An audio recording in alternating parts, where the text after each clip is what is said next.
Hello. Hello. Let's get this thing started, shall we? Yeah, thank you guys for showing up.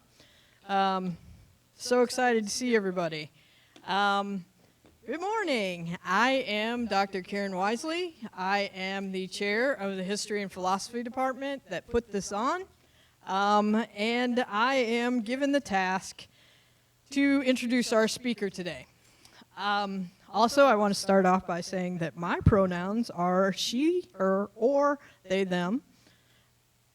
And I am happy to introduce our speaker, Dr. Nino Testa of Texas Christian University. Dr. Testa earned a PhD from Tufts University and served as the inaugural Associate Director of Women and Gender Studies from 2017 to 2022 at TCU. He is now Associate Professor of Professional Practice.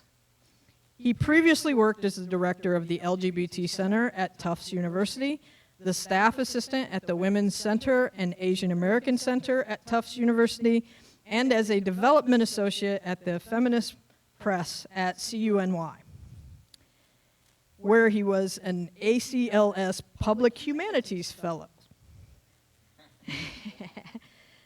Dr. Testa experienced a bit of infamy over the summer as some non-queer friendly people discovered the Queer Art of Drag class that he teaches at TCU. His drag persona, Maria von Clapp, I love that by the way, appears at TCU classes and programs as well as local community events. He is on the board of the Dallas Way, an LGBTQ history project, and also volunteers for the Children's Ministry at Cathedral of Hope United Church of Christ, TEA Fund, and as a pen pal with Black and Pink. His pronouns are he, him, or they, them. So I introduce to you my good friend, Nino Testa. All right. Thank you all so much for being here. Thank you, Dr. Wisely, for the generous invitation and introduction. I probably should have come as Maria now that you mentioned that. I didn't even put a picture in here, but we'll talk a little bit about some of the work that I've done at TCU in terms of drag at the end of this conversation. I want to start by acknowledging, first the land that we're on, and acknowledge that all of the Native American and Indigenous folks who have lived on this land since time immemorial, particularly the Wichita and affiliated tribes. We will talk a little bit briefly about some ways that drag or things that might look like or be related to drag have been utilized by Native and Indigenous folks as part of their own resistance to colonialism in this talk. So here we are. Thank you so much for being here. It's called Glitter, Glamour, and Grit, which I think are the things you need in order to do drag. And it's a short history of drag, and I'll talk a little bit about what I mean by a short history of drag. Don't worry, there's not a lot of text up here. I just did some pretty pictures, so you have something better to look at than me. I'm starting at the beginning of drag, but for me. Where did I get started in being kind of interested in drag and learning about drag? And for me, it was at a gay bar in Akron, Ohio, which is where I'm from, in Northeast Ohio, called Cocktails. It was an old school gay bar. I don't know if you know what that means or what that signifies, but a few things that you would look for an old school gay bar. There were no windows, there were no signs, there was no rainbow on the front door. It was like you get in there, drive by it every day, and didn't know what it was. And in fact, I did drive by it every day without knowing what it was until I was maybe 16 years old, and someone said, "That's a gay bar. Do you want to go see a drag show there?" I think I didn't actually make it there until I was 17 years old. They let us in when they probably weren't supposed to. We got in before we were 18. And I just remember, none of these folks were there, but I will talk about one of these folks in a second. I just remember going to this bar that was maybe a 5-minute drive from my house and in post-industrial Akron, Ohio, near all of these rubber factories that had shut down, where no one was working there anymore. I lived just maybe a 10-minute, 15-minute walk from this place, and it was like a whole world opened up for me that I couldn't believe was there all along, that it was just sitting there waiting for me to find it. My parents didn't know this was a gay bar. My parents certainly didn't know I was there. But the first drag performer I saw, I don't remember her name, but she was the MC for the show. She came out in full red sequins and red boa. I'll always remember that. And she just commanded the stage. She ran that bar. And she, to me, was just the epitome of glamour. I thought, like, this person could run the city, as far as I'm concerned, right? She could be the mayor of Akron, Ohio. And what I remember thinking so clearly that night, while I was there with my friends, my friend Jonathan got pulled up on stage, which sometimes happens when they can sniff out newbies, and he kind of humiliated in a fun ritual. But I remember thinking was, all of these things that people have made me feel about myself that I should be ashamed of or disgusted by or hide from the world, here was this person who was out there looking so glamorous, so beautiful, so powerful, so witty, and I thought, that is something I want to know more about. Something's going on here where what they're telling me I am and what this person is are really different, and I want to do whatever she's doing, or I want to follow the kind of person that she is.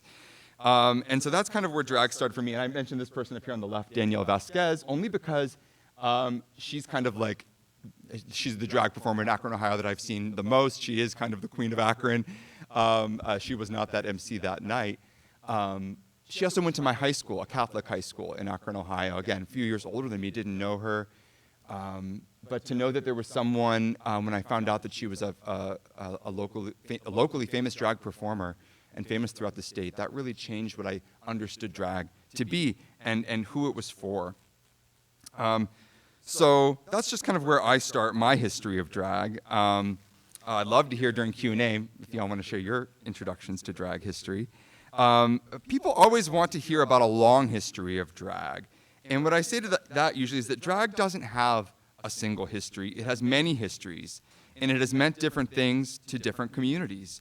Drag is, in the end, about a relationship between a drag performer and a drag audience who mutually constitute with each other what drag is, and they mutually constitute and bring their shared ideas and experiences about what drag is to that performance. So it's one reason I feel uncomfortable tracing this kind of long history of drag back to a lot of times people want to ask about, I've been doing a lot of interviews lately about when did drag start? And people want to hear about Greek theater or Shakespeare or kabuki.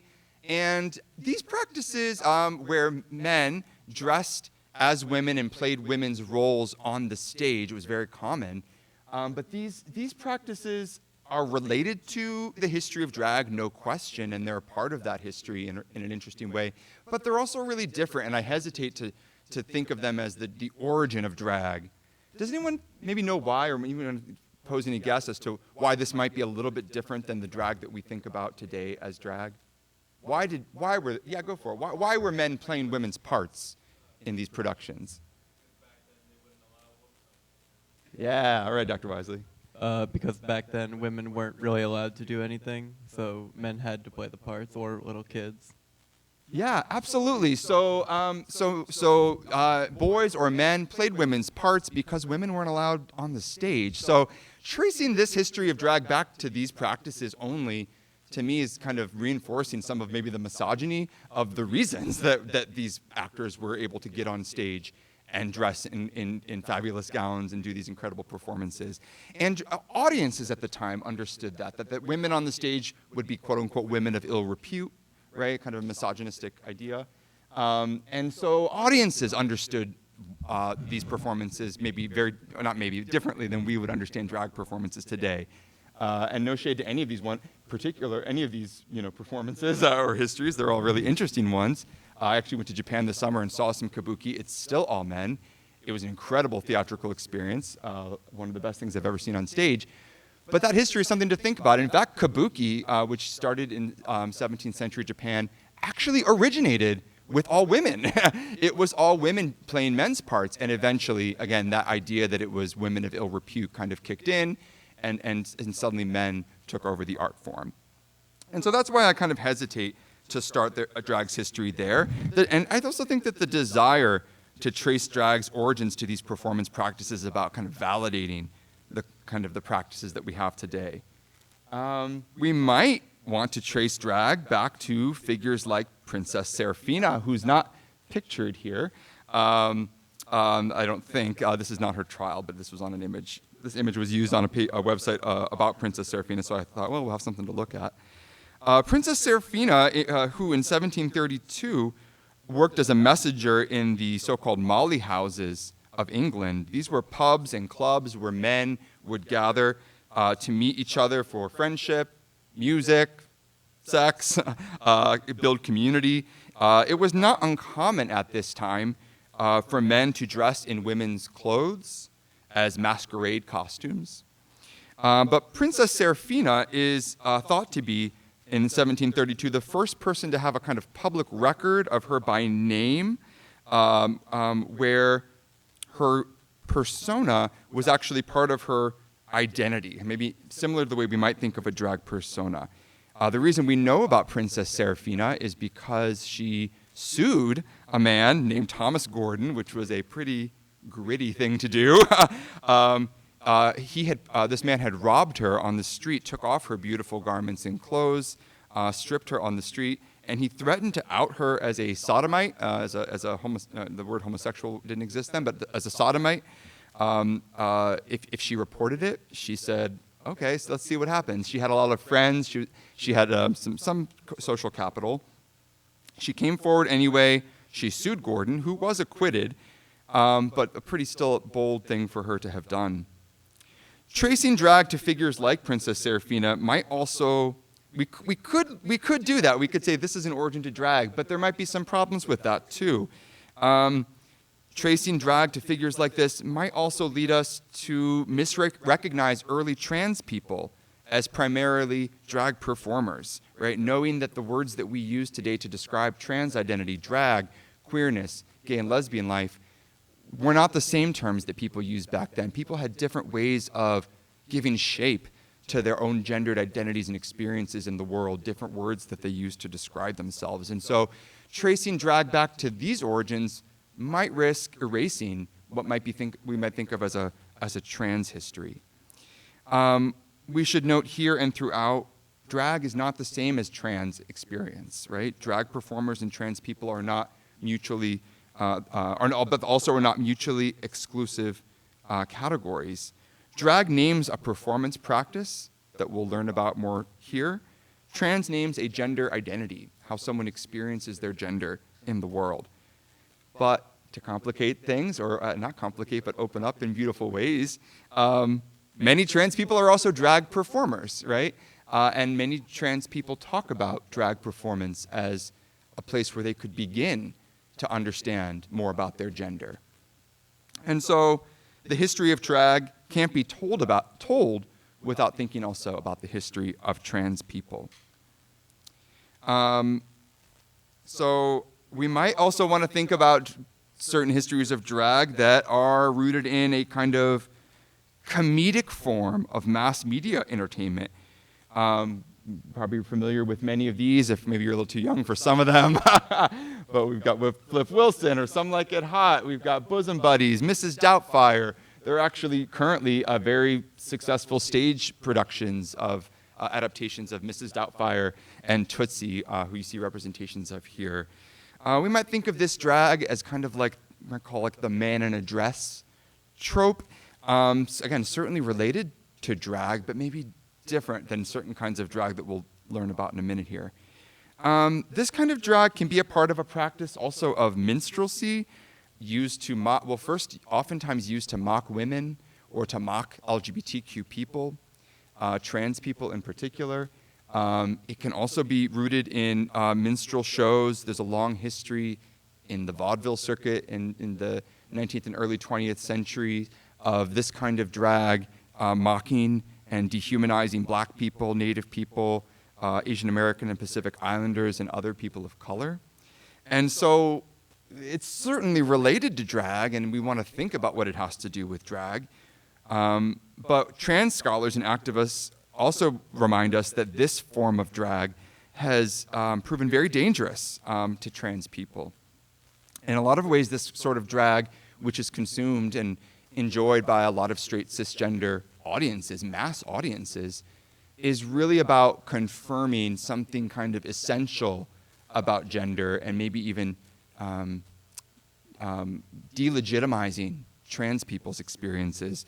A trans scholar and activist named Julia Serrano talks about the two tropes that trans women have to face in the media pretty universally, what she calls the quote-unquote the pathetic transsexual and the deceptive transsexual. The deceptive transsexual being a trans woman who, people don't interpret or understand as trans. Maybe she's very conventionally beautiful and people don't read her as trans, and she's considered a trickster. She's considered a liar. The deceptive transsexual is maybe someone like figures we see here, the quote-unquote the pathetic transsexual, again, all in scare quotes, which is used to delegitimize trans women to say they're really just men in dresses. So again, we might want to think about how these representations of drag can and have contributed to the violence that trans people continue to experience. There's a great documentary and an actor named Jen Richards, trans woman, talks about what it feels like to her to see so many cisgender men playing trans women in film, and how it really confuses people when they see these actors take off their costumes at the end of the day and be Jared Leto and be whoever else is playing these characters, and how that can actually contribute to the violence that trans women experience. So we might also think about tracing drag back to histories of what we might call like a party practice. So this is a picture of a woman, this one's a manless wedding, actually from my institution, Texas Christian University in 1904. Does anyone know what a manless or a womanless wedding is? Has anyone ever heard of that before? So a manless or womanless wedding was an event, a party, a celebration where presumably straight, cisgender people would gather at universities, at community centers and organizations, I think maybe even sometimes at churches. They were very popular all throughout the US South throughout the early 20th century. And they would stage elaborate wedding ceremonies in what we might want to call drag, something like drag, right? So the people you see in tuxedos are women. There are no men in this photograph. This was a sorority event. I have some great archival documentation in the 1915 of a womanless wedding that was hosted by the sociology department, where students got together, men dressed up in wedding dresses. They had elaborate wedding ceremonies dressed in these clothes. They were often fundraisers. You could bring the kids. It was a great family fun event, okay?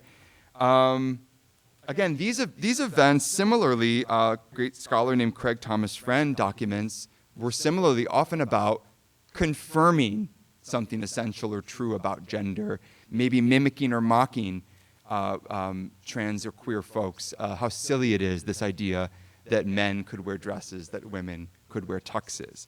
But I like to remind people, and this history also deeply rooted in minstrel histories, including at TCU, examples of people at a womanless wedding in minstrel or blackface, or Asian face actually, at TCU, but blackface was also very common. I like to remind people that this was happening at the same time that there was a cross-dressing ordinance in the city of Fort Worth, which actually prohibited people from wearing clothes that were not, quote, appropriate to their sex. This actual document here was from 1964. The cross-dressing ordinance must have started earlier in the 20th century. I actually don't know what year it started in Fort Worth, but it was certainly early 20th century. These were happening, these ordinances popped up in cities all across the country that prohibited people from wearing clothes that were not, quote, appropriate to their sex or that were considered indecent. They were oftentimes originated from the idea that people might wear costumes to commit crimes, and so they started as kind of masquerade laws. But eventually, and especially through the 50s, 60s, and 70s, were used to criminalize queer people and drag performers. And in fact, here's an example in 1973 at a gay bar in Fort Worth. This is actually national coverage from The Advocate, which is an LGBTQ publication, where I believe 14 people who were dressed in drag for a Halloween event at a gay bar were arrested. And the gay men in this story even said things like, "Don't straight people do this all the time on Halloween? Why are you raiding our bar and putting us in prison?" And so that's kind of a through line as well throughout this history. Drag, or what we want to call drag, is usually only criminalized when queer people are doing it, when LGBTQ people are doing it. When straight and cis people do it, it's not usually falling under the purview of law. Oh, sorry, and I also wanted to say briefly, this is where the idea of the quote unquote, has anyone ever heard of the 3-article rule?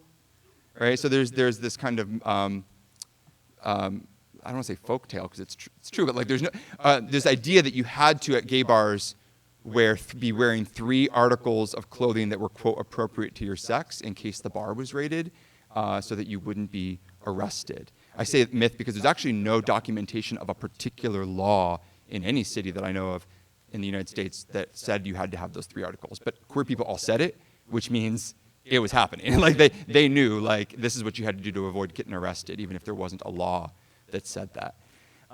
So we might also want to trace drag performance. I'm gonna just grab my phone to make sure I'm, see, oh my gosh, I had all these videos and things that we're not gonna get to because I'm talking too long. We might want to define drag as part of the self-conscious, or as part of, we might define drag as the art of self-conscious gender imitation, which is also really sometimes about proving the naturalness of quote-unquote real genders. And we might want to think about tracing drag's history back to male and female impersonators. And I'll share with you a few brief stories of really famous male and female impersonators. This is Vesta Tilley, who was one of the highest paid performers in the British music halls during the 19th century. Her vaudeville act was incredibly popular. She toured the US 6 times. She was so popular, she had major licensing deals for Vesta Tilley cigars, socks, waistcoats, and more. So these were shows and performances that, again, a wide range of audiences would go to, even as cross-dressing ordinances in cities, quote-unquote, prohibited such displays of attire. It's also worth noting that performers like Vesta Tilley often had to work hard to make sure that their public persona was not perceived as LGBTQ in any way. So Vesta Tilley, for instance, in an essay entitled "The Mannish Woman" that was published in the Pittsburgh Gazette Home Journal in 1904, wrote, quote, "While my business is that of impersonating male characters, I heartily detest anything mannish in a woman's private life. There is nothing so charming as the home woman whose soft voice and gentle manner has done so much to make the world better." So this popularity was sanctioned and allowable so long as the performer took off the costume at the end of the show and lived as a cis hetero person.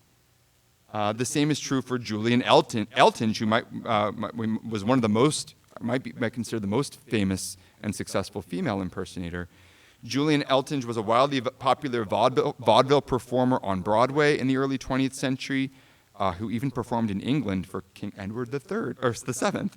While many vaudeville performers included characters in comedic drag, Eltinge actually really went for what we might call, quote-unquote, realness. He was trying to really depict himself in feminine ways so that people understood him or believed him to be a woman. He performed for huge audiences.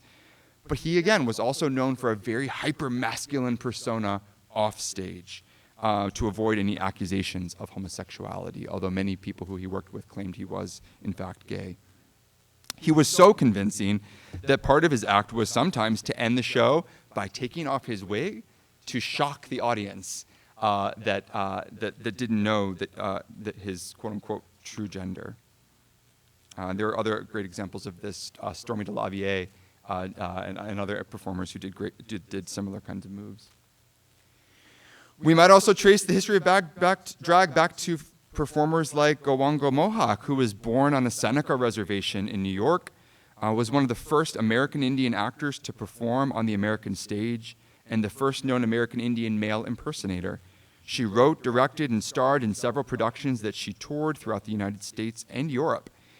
Her quote-unquote drag persona and her plays challenge the frontier and Western myths of native life, especially, most famously in her work Wepton Noma, the Indian male character.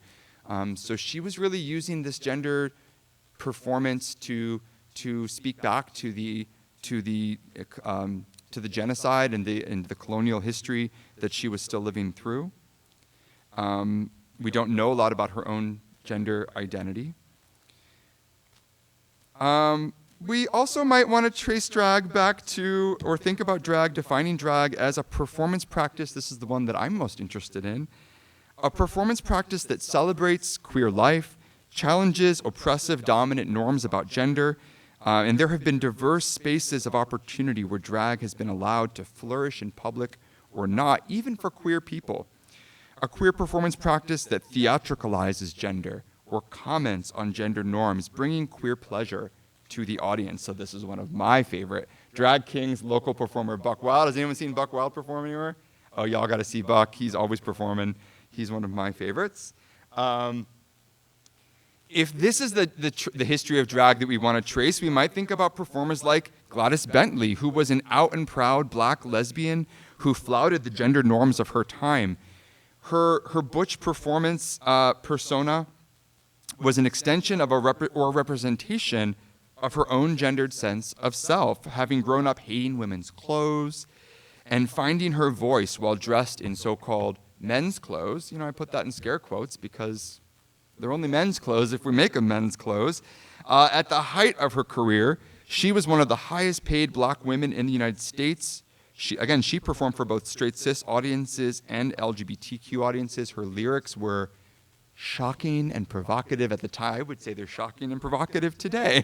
After fierce anti-queer backlash during the 40s and 50s, again, after the Harlem Renaissance, after this kind of explosion of queer artistic expression, this backlash happened in the 40s and 50s. Bentley relinquished her gender-bending ways and very famously published an article for Ebony magazine in 1952 titled, quote, "I Am a Woman Again," where she revoked and disowned any of her past gendered performances, masculine gendered performances.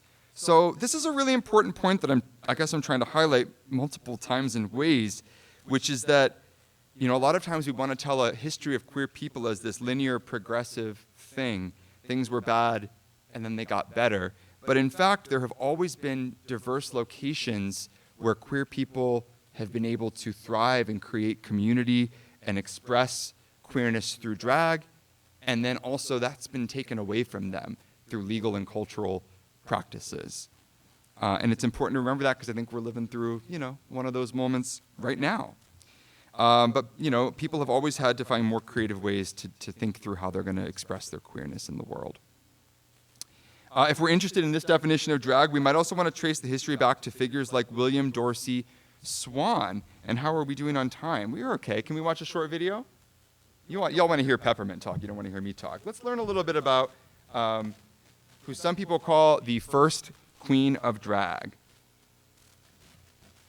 Oh, hold on. 18. All right. Today, I'm taking you all the way back to the late 1800s to meet an enslaved person who became a queen. William Dorsey Swan was born into servitude and grew up to become one of the first American activists to spearhead a queer resistance group. He was also the first person known to refer to himself as a queen of drag. And that's not all. Swan was the first person to use the legal and political system to fight for the right of the queer community to gather in America. Ooh, exciting. Hi, y'all. I'm Peppermint, New York City's delightful diva, and welcome to a special episode of Masters of Drag. We start our story on one fine spring night in April 1888. Swan was hosting one of his typical illicit dance parties at a Washington, D.C. dive, and the room was filled by dozens of black men dressed in women's silks and satins. The police were called, and when they barged in to shut down the party, the attendees scattered, rushing to pull off their wigs and even jumping out of windows. According to the National Republican newspaper, Swan was one of the few who didn't run. In fact, he reportedly stood up to the arresting officers and boldly declared, "You is no gentleman." This act of resistance started a brawl with the officers, in which Swan's cream-colored satin dress was allegedly ripped to shreds. Ah! Almost a dozen men escaped arrest, but another dozen, plus a half-naked Swan, were carted off to jail. Articles about the raid in various newspapers identified Swan as the Queen and described how hundreds of people followed the party guests down the road as police arrested them and took them to the local station. Now, if you Google William Dorsey Swan, you'll see this photo pop up. While we love it, it's not of Miss Swan. It's actually a photo of a different drag performer named Mr. Brown. That's because Swan was born in 1860, just 3 years before Abe Lincoln issued the Emancipation Proclamation, when photos were rare. He came into this world enslaved, the property of a white woman who lived on a plantation in Washington County, Maryland. In the 1880s, some African Americans saw upholding traditional gender norms as a possible pathway to survive and thrive in the face of white violence. But not Swan. He was in his early 20s and began holding drag events. This was on the cutting edge of a cultural underground that was very taboo, no matter what color you were. His biographer, Channing Gerard Joseph, has pointed out that his 1888 arrest was one of the first known instances of resistance to queer oppression in American history. Swan banded together butlers, cooks, coachmen, and many other people in service who loved drag to attend his underground drag events. The drag parties would include singing, dancing, and a so-called cakewalk, where a hoe cake or a cornmeal pancake was awarded as a prize to the best dancer. The events were usually spread by word of mouth at places like the YMCA, and many who attended were also formerly enslaved, including Swan's lover, Pierce Lafayette. Now, it's important to recognize that drag in America, like other African American art forms, including genres of music and dance, came out of some of the torturous conditions of slavery, where communities came together in secret to find a semblance of joy and self-expression. Swan was no stranger to arrests and police stations. He was detained several more times for hosting his drag parties, which culminated in his detention and conviction in 1896 for keeping a disorderly house, a criminal charge often used against those who ran brothels, and sentenced to 300 days in jail. Swan wasn't taking it laying down. 3 months into his sentence, he petitioned President Grover Cleveland for a pardon, writing in the petition he was a respectable worker with a long employment history. Ultimately, the Justice Department denied Swan's request, but it was still a historic move and a serve. In the late 1890s, Swan retired from the drag scene, and his younger brother, Daniel J. Swan, took over hosting the parties and helped dress drag performers in the DC community for almost 5 decades. The exact year of Swan's death remains unknown, but he leaves an undeniable legacy for his drag sisters and queer folk everywhere. Drag history is longer than most of us think, and we are only just beginning. Okay, I'm not gonna. Second video. And one thing I want to point out and highlight that Peppermint shared, right, is this idea of drag as being rooted in Black performance and celebratory traditions and rituals, and I think also worth noting when we talked about, for instance, Gowengo Mohawk, the idea that this colonial violence that happened also eradicated the gender distinctions and gender differences of many Native communities and tribes in the United States, right? There were many tribes who had quote unquote third gender categories that today many Native folks call two-spirit. In order to, just as Peppermint shared here with Black folks, maybe trying to like act in ways that were deemed acceptable, gendered ways that were deemed acceptable to white people as a mode of respectability and having some sort of safety in the world. That was true for a lot of Native folks too. They kind of rebuked a lot of their and distanced themselves from a lot of their own gendered ways of being in the world in order to conform to a colonial idea about gender that was not theirs. It was imposed on them. 1870, which is around the time that we're talking here, was also the first time that the term drag was used in British print. So this is around the same time as sexologists are categorizing vast array of gender and sexual identities, trying to find essential medical understandings that explain queer people and why they exist in the world. And so we can see how anxieties about gender and sexuality and identity led to these categories, these names, these taxonomies, but also the artistic expression that resisted those names and those taxonomies. Okay. If we trace the drag as queer community history from Charles Dorsey Swan, that might lead us with a little bit of a leap to Crystal LaBeija, who founded the legendary House of LaBeija in New York in 1968 after experiencing racism in the white-run drag ball scene in New York. So the drag ball scene that we might want to think about in relation to those early drag balls that Peppermint was talking about.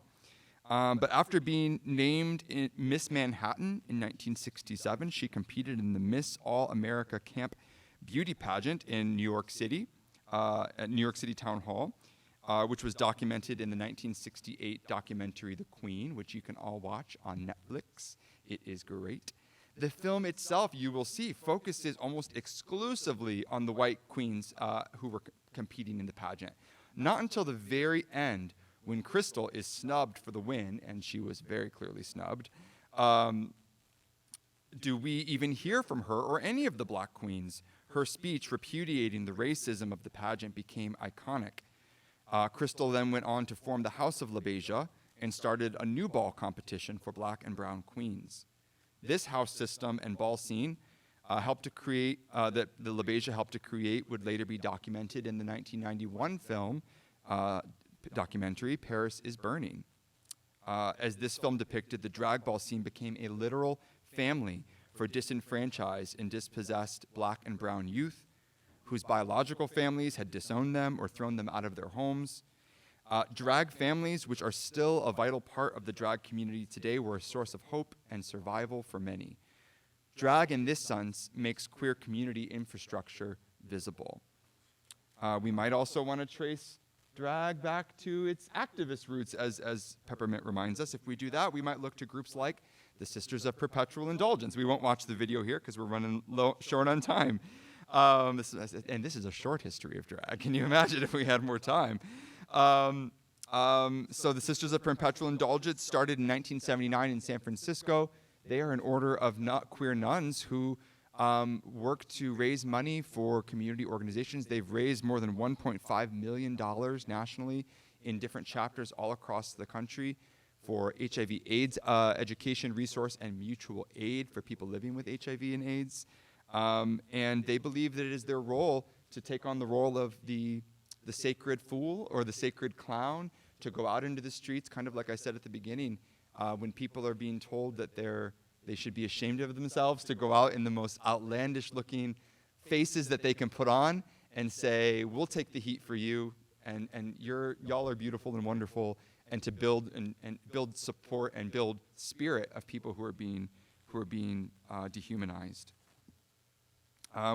We could continue to look at drag. I'm going to skip ahead a little bit. If you haven't seen the Rocky Horror Show at Dallas Theater Center, try and get over there. It was incredible performance, and it really thematized drag as a mode of resistance today.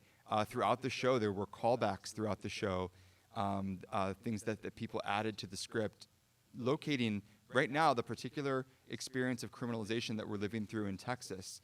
To say, hey, drag can speak back to you, and we don't have to believe the things that you tell us about ourselves, right? And so SB 12, which was recently found not to be constitutional, we'll see what happens, prohibits in the state of Texas sexually oriented performance as a performer who is nude in front of children, or a male performer exhibiting as a female, or a female performer exhibiting as a male who uses clothing, makeup, or other similar physical markers, and who sings, lip syncs, dances, or otherwise performs before an audience. This is just like those cross-dressing ordinances from a century ago, right? Rocky Horror, not incidentally, has been an important part of many queer people's understanding of themselves as in queer community together. So, excuse me, I'll skip ahead here. Midnight screenings from the film, the 1975 film, were life-saving forms of community for queer youth. People would show up in costume and create community together and found ways to explore parts of their own gendered experience through these events and other drag events like them. which underscores a point I made earlier, which is that drag is not, in this vein, about impersonation. This historical lineage is more about exploration of self and development of community. It seeks to trivialize the normative ways of being gendered in the world, kind of make fun of them and say, we don't have to be the way you tell us to be. We can find new queer ways of being together in community. And then as I wrap up here, just remind people that this hypocrisy is still with us. So this year is Representative Nate Schatzline, who is a representative in Fort Worth in the Texas House of Representatives. He was an author of one of the House bills seeking to criminalize drag performance in front of children. His House bill didn't make it, but there were many of them that were put through the process, and SB 12 is what came out. This is a photo here of our representative in drag, himself, like hearkening back to those days of the manless and the womanless wedding, right, where certain people were allowed to display themselves in something we might call drag publicly without any threat of criminalization. Other people doing it are threatened with criminalization or harassment. And so I'll end here just by saying, this is a picture of our annual drag show. If people have questions about the class that I teach on drag, all I want to say is that it is, a class that's really special to people because they actually develop, as we learn about the history of drag, students develop their own drag personas and then perform together. And part of what students share in that class is the idea that drag became an outlet for them to do things that they didn't think that they would have otherwise been able to do, explore parts of their identities that they wouldn't have been able to explore, and to do it in community with other people, which is such an essential part of the history of drag that I'm interested in. So what is drag? Drag has been many things to many people. It is a complex performance practice with more histories and iterations than I could possibly name today. I could barely name the ones I did name. But what so much drag does, even some of the really vile and problematic drag that we talked about today, I might want to critique. What it does is it makes observations about gender, race, class, and culture, and then it theatricalizes those observations in ways that are meaningful to a particular community or audience. The value of that performance practice and the cultural meaning it has can shift drastically, even in the same time period and location, depending on who the performer is, who the audience is, and what the message is. So I'm personally most interested in the kinds of drag that work to identify and resist the oppressive gender norms in which we all live, to build queer community, and to celebrate the joys and pleasures of queer life. So with that, I'll end there. Thank you so much for your time. And I think we have time for questions. We skipped a video or two, but I wanted to hear from you all. Does anybody have any questions? I'll come around with the microphone. Anybody? If you don't, I have one. All right. All right. Dr. Testa, can you tell us about your summer? Oh, yeah, I had a rough summer, y'all. You can Google me. Yeah, so I've been teaching this drag class for 3 years. And, some people have written some negative stuff about it, but it hasn't really taken off too much. But a conservative, anti-queer, website circulated a story about it, and then every conservative news outlet picked up the story. And said really hateful and bigoted things about me and of the course and the class, of course, including students, which was really horrible. It was according to TCU Marketing and Communications, it was like the single greatest communications incident in the university's history. Like we just got phone calls and emails from all over the world, people trying to shame the university for offering this class, calling us abominations, et cetera, et cetera, et cetera. So all of that happened, and then it kind of culminated in the Texas Republican Party sending out a fundraising email and a text message about this. So every Republican in the state of Texas, which is not a small number of people, got a text message and an email about the course, saying this is this horrible thing that TCU is offering, so give us your money so we can stop drag from being taught in schools, essentially. So yeah, that was my summer. It was a real hoot. But yeah, it's a coordinated effort to to prevent people from knowing this history, which is your history, right? It's a history that people, I think, have a right to and have a right to know and understand and to make meaning of and make sense of for themselves. You know, can't presume to tell you what all of this means, you know, per se. I have some ideas that I've shared with you, but I think you at least have a right to that information. Yeah. Okay.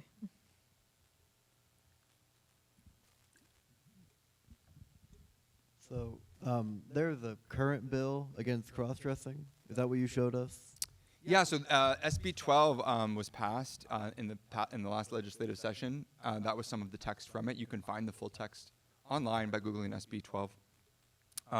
That prohibited drag performances and a wider range than just drag performances that were deemed sexual in front of children, but it's only been considered, I mean, again, we could go back to like what are the other performance, can anyone else think of performances where people dress in very sparkly, revealing clothing and dance in front of people, audiences, including children? Yeah, so like literally the Dallas Cowboy cheerleaders, but like that's of course not on the docket for being banned. Only certain bodies doing it are being criminalized in front of children. So yeah, that's currently law in Texas, although it has been challenged and deemed unconstitutional in the courts, but we don't know how it's going to shake out yet. Okay, yeah, I was questioning it because if that was, a bill, then why wouldn't they take down mass productions of the Rocky Horror Picture Show that's showing in Bass Hall? Yeah, it's a great question. So, and that is a question that a lot of folks, including theater companies from outside of the state, have asked. How are we supposed to stage these shows? Do we suddenly have to have rules for that are 18 plus to go see a Broadway tour production of Mrs. Doubtfire, which is coming to town soon, I think? Yeah. These are the real questions that people are asking. What do people have the right to see, to participate in, and who gets to decide that for them?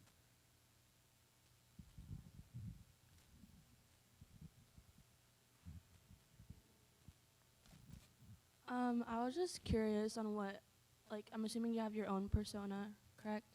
Say it again. I didn't You have your own drag persona. Right? Yeah, I should have put a picture. Maria von Klapp. Yeah, that's her name. And what was the name? That's Maria von Klapp. Anyone get the Okay. joke? No? Okay. Y'all too young for that too? No? Okay. Sound of Music. It's a little Sound of Music reference. I'm a Broadway girl. Yeah. And do you have a go-to color or scheme you like to your most excited thing to do? That's a great question.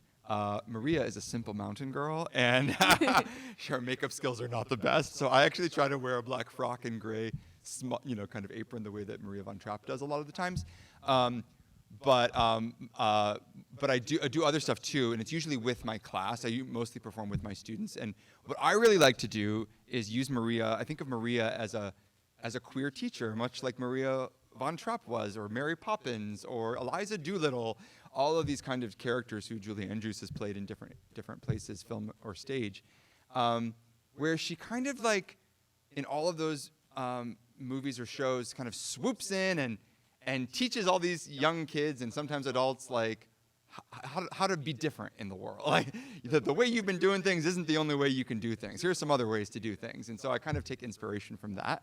And a lot of our productions that we do as a class are about, I start with kind of old-timey songs. So I might do some Kiss Me Kate or Sound of Music, or most recently what we did that I loved was we tried to draw some attention to this history of manless and womanless weddings that have happened on our campus that no one really knows about, to ask people to think about, what does it mean that straight cis people throughout the early 20th century could do this, but when we do it, it's being criminalized right now. So we started with I came out doing Chapel of Love, that's go into the chapel, and then we had kind of a bunch of different groups came out and did like a Virgin, Single Ladies, Bruno Mars, I Think I Want to Marry You, and we all kind of thought about all of the different ways in our wedding gear the different norms about gender have changed over time. So that's how I like to think about contrast between old-timey stuff and what the kids today are listening to. Yeah. Any other questions? Or if anyone wants to share their first story of drag, the first drag show you saw, I would love to hear your histories of drag too. Do you feel safe on campus? Do you feel like it's a safe space to teach your class and for your students? Oh, that's another really good question. I used to. I'm a little scared right now, I won't lie to you. It's I I did get some death threats over the summer as well, which was unfortunate. Yeah, so it's a world, and we've seen all of the, the anti-queer violence that's happened and shootings and attacks that have happened in bars and clubs and all over the country. And so, of course, that's a fear that I have, but I try to remind myself that that's a fear that we've always had, and that, as Audre Lorde reminds us, our silence will not protect us, and that even when we aren't out there doing our thing, people who are hateful toward us can find ways to come after us. And so I take strength from all of those performers who have taught us how to kind of be in this world when that violence is a reality for queer and trans people every day, not just in performances and in classes. Hello, thank you for being here today again, and this has been a lovely presentation. What would you say is your favorite place to go see drag in DFW? In DFW? Oh, that's a great question. Well, let's say my favorite place. I'll give you like a couple. I mean, like there's a great. They're all different. What I love about DFW drag is that there are so many different kinds. Because as we said here, there's so many different kinds of drag. There's like kind of a classic glamour girl drag that you might see on RuPaul's Drag Race, which you'll notice I didn't include here, only because I feel like people talk a lot about Drag Race. There's so much other drag. But you can go to the Rose Room at S4 and see some of that really classic glamour Texas big hair drag, and it's beautiful and fun. You can go to Sue Ellen's and see some incredible drag kings doing some really avant-garde stuff. In Denton, shows like Glitter Bomb, and I just saw a show at the Golden Cabaret, which is a newer venue, I think, that are doing kind of edgier avant-garde drag. This great drag king, Cyril Sybin, who performed at our show, actually, like did cockroach drag, kind of like tranimal drag, like not. So like a lot of times drag like questions or pushes on like boundaries or categories of the human. So to be like, oh, drag is men dressing like women, I'm like, well then what the hell was Cyril Sybin doing? He was a cockroach. I was like, what is this? It was wild. So and it was really creepy too, because he had this like that music, that sound of like the cockroaches scattering. It kept like popping up, and it was like, oh, it just like, gave me chills. So yeah, people are doing all kinds of weird, cool, interesting drag in all of those different venues in Fort Worth, Dallas, Denton. Great stuff at Urban. I just saw an incredible pageant at Urban. Pageants still happen. They are intense. You better book like 8 hours. They are long. But you can go to them. You can go see a pageant and see all the different categories people walk the ball. They have different, performance categories, costume categories. They looked incredible. Yeah. And you all can do drag. That's the other thing. Like you can just like do your own drag. That's what I like to end here. Like, drag is accessible to all of us. That's the thing I want people to like know. Yeah. Kind of piggybacking off of the safety on campus, but more so, how supportive is your campus, your TCU as a whole, I guess, of the curriculum? Yeah. Oh, y'all getting me on a rough day. I will say there's currently a faculty petition that some of us have circulated asking the university to be more vocally supportive of LGBTQ people and LGBTQ studies on campus. We have 200 signatures. It hasn't even been out a week yet. So I'm excited to see where that goes. TCU has a long history of queer people doing a lot of cool stuff, and also I think being asked to just like be a little quieter about it. And that's like a kind of a strategy that the university has taken to deal with negative press or whatever. I don't take that tack. I'm just going to say that's not how I feel about it. I think that queer people, like our history tells us, that remaining silent and not talking about what we're experiencing publicly does not help us or serve us. I think it's incumbent on institutions, including your own institution, as I'm a guest here, but it's incumbent on institutions as places of power to speak out against hatred, bigotry, and violence that queer people experience. And so whatever that looks like, I think holding our leaders accountable to do that is really important. So, I've gotten to teach the class. It went through the faculty process. The university doesn't approve the curriculum, the faculty do. But it doesn't always feel like they're excited about me doing it, which doesn't feel good. Yeah.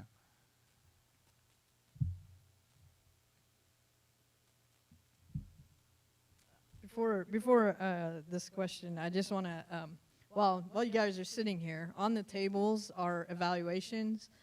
So you scan the thing to be counted as present, but this one is to give us some feedback on today's program so that we can improve programs and get more people here and figure out how to get the word out better. So please scan that and fill it out at your leisure. Thank you. Mine's more of a fun question. Who's your favorite RuPaul Drag Race contestant? Okay, great. You know, I love the comedy, the kind of campy comedy queens. So I always harken back to season 5 when with the season that Jinx Monsoon won the first time. And all my friends were watching the show and they were like, what is, like, that was like a mega superstar season of like some of the most incredible drag performers in the world. And everyone was like, you like Jinx the most? So I'm like, what's wrong with you? But like, I just think she's hilarious and so smart and charismatic. So I would probably say Jinx. And it's been so great to see all the great things that have happened for her career since winning the show twice now. Yeah. Jinx Monsoon, if people don't know, Jinx Monsoon, who won All Stars, she won Drag Race her season, and then All Stars, starred on Broadway as Matron Mama Morton in Chicago, which was incredible. You mentioned briefly that there was an attempted medical understanding whenever the term drag was used in Great Britain in the 1800s. How far did this medical understanding go, and how long did it last? Oh, wow, gosh, well, we're still living in it. Yeah, no, we could do a whole day on this question. That's such a good question.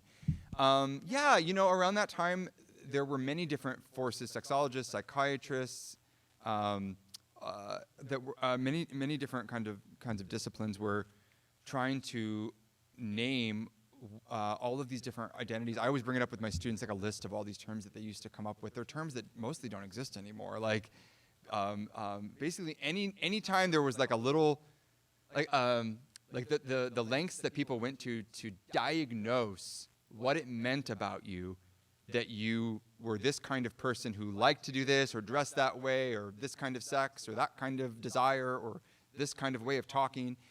It was like a proliferation, we might say, Foucault might tell us, a proliferation of discourse around what it was to be all of these different things. And that led to some bad stuff, right? It led to things like medicalization, considering being gay, lesbian, or trans disordered. Being trans is still in the DSM, right? As a medical condition. Gender dysphoria is considered a medical disorder. So it led to a lot of really harmful things for queer people to be thought of as a problem. But it also led to some good stuff, which is like things like people found it easier to name themselves. Like you've come up with words like gay, lesbian, transgender, and then to do things like, oh, you're a homosexual? I'm a homosexual too. Like, let's get together and do homosexual things together, right? Like, people were able to build community out of the way they were medicalized and told that they were disordered. So it's not all good or bad, but we're still living with that legacy that we have to like explain why some people are trans. People still have that question, and it's like, I don't know, why are you cis? Like, what? Like, who? I don't. You know, no one's explained to me yet why a person who is assigned male at birth and receives all kinds of messages about what it means to be a man that are contradictory and change over time and are drastically different across different historical periods, why they go, okay, I'll do that, and then they just do it. Like, no one's explained why that happens either, you know?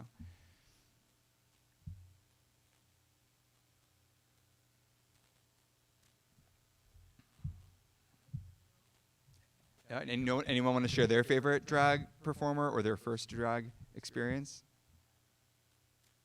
Yeah.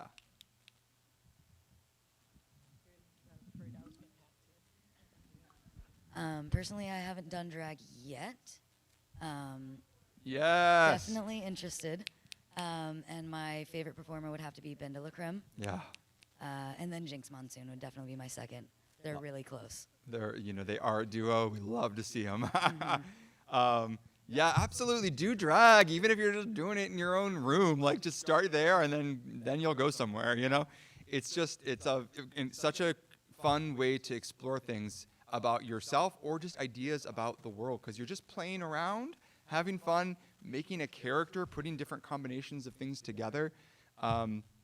It's art and it's creativity and it's exploration, and And I was just saying earlier, this room looks like it would make for a great drag venue. You got the rainbow tables. You've got a stage. See it, make it happen. All right. Sure. That sounds great. I want to thank you, Dr. Testa, for coming here, for educating us. It was a lot of fun. Thank everybody for coming out and joining us. Like I said, please do fill out the evaluation form before you leave. There's some food back there. There's some pop, which that's soda for you non-Midwesterners. I know. I'm from the Midwest. It's pop. So am I. And so back there, and if you all have a pickle that you're not eating in your lunch, you can bring it up to me. All right. Thank you guys so much, and hopefully you can come out for the next event that we have that we're holding, which is Halloween, Tuesday, October 31st, where we are having a speaker talk about the history of the vampire in folklore and literature and film. So right here in this same room on Tuesday, October 31st, 12:30 to 2, we will have that. Mark that on your calendars. Please be here for that. All right? Thanks, everybody. That was awesome. Thank you all.